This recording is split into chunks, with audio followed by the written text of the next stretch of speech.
شروع اللہ کے نام سے جو بڑا مہربان نہایت رحم کرنے والا ہے۔ السلام علیکم معزز ناظرین، امید کرتا ہوں یہ کہانی آپ کو پسند آئے گی۔ اگر کہانی اچھی لگے تو ویڈیو کو لائک کر دینا۔ مزید کہانیوں کے لیے چینل کو لازمی سبسکرائب کر لیں اور ساتھ لگے گھنٹی کے بٹن کو بھی دبا دیں۔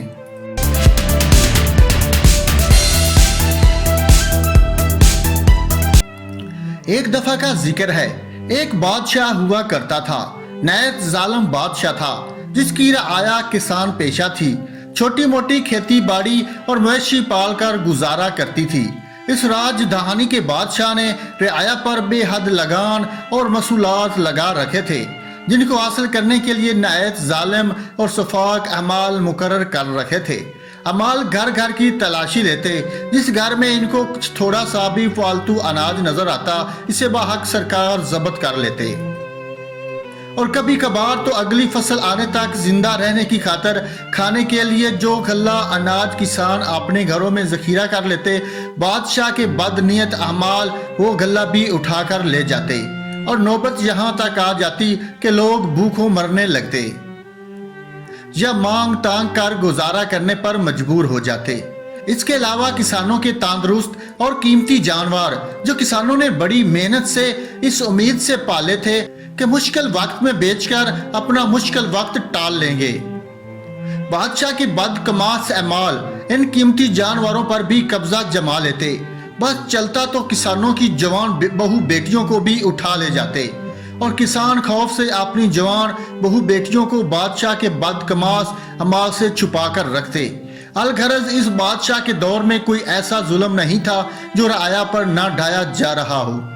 زندہ تو زندہ، بادشاہ تو اپنی رعایا کے مردوں کو بھی معاف کرنے کو تیار نہیں تھا۔ بادشاہ کا حکم تھا کہ اس کی ریاست میں رعایا میں جو کوئی بھی مرے، اسے دفنانے سے پہلے مردے کو بادشاہ کے محلوں کے ارد گرد متواتر رات دن گھما کر دفن کیا جائے۔ ایسا کرنے کو مردہ خراب کرنا کہا جاتا تھا۔ مرنے والے کے بیچارے لواکین سارا دن اور ساری رات میت کو سر پر اٹھائے بادشاہ کے محلوں کے گرد خوار ہوتے، اور تب کہیں جا کر بادشاہ کے حکم کی تعمیل ہونے پر میت دفنانے کی اجازت ملتی۔ مخلوق خدا اس بادشاہ سے بہت تنگ تھی۔ اللہ کا کرنا ایسا ہوا کہ بادشاہ بیمار ہوا اور مرگ الموت نے اسے آن گھیرا۔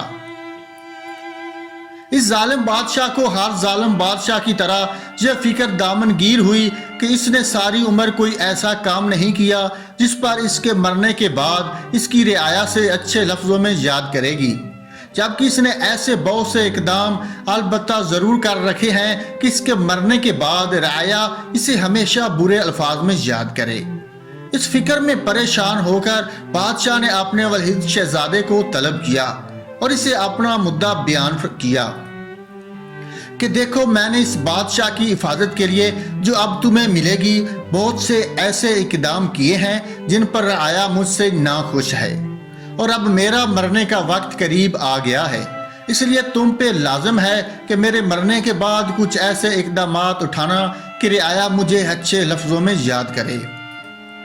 شہزادے نے جواب دیا، بادشاہ سلامت، ہماری جان بھی آپ پہ قربان، اللہ آپ کا اقبال سلامت رکھے اور آپ کا سایہ ہمارے سروں پر ہمیشہ کے لیے سلامت رکھے۔ ہم آپ سے وعدہ کرتے ہیں کہ ضرور ایسے اقدامات کریں گے جس سے رعایا آپ کو اچھے لفظوں میں یاد کرے۔ اسی رات بادشاہ مر گیا۔ ولی عہد بادشاہ بن بیٹھا۔ ولی عہد نے بادشاہ بنتے ہی فرمان جاری کیا کہ آج سے ہماری ریاست کی عملداری میں جو بھی فرد مرے، اس کی میت کو ننگا کر کے ایک لٹ کے ساتھ الٹا لٹکا کر متواتر 3 دن تک میرے محلات کے گرد گھمانے کے بعد دفنایا جائے۔ رعایا بے اختیار چیخ اٹھی، اس خبیث سے تو اس کا باپ ہی اچھا تھا جو مردوں کو ننگا نہیں کرتا تھا، اور صرف ایک رات میں ان کی جان چھوٹ جاتی تھی۔ یہی صورتحال ہمارے ملک میں ہے۔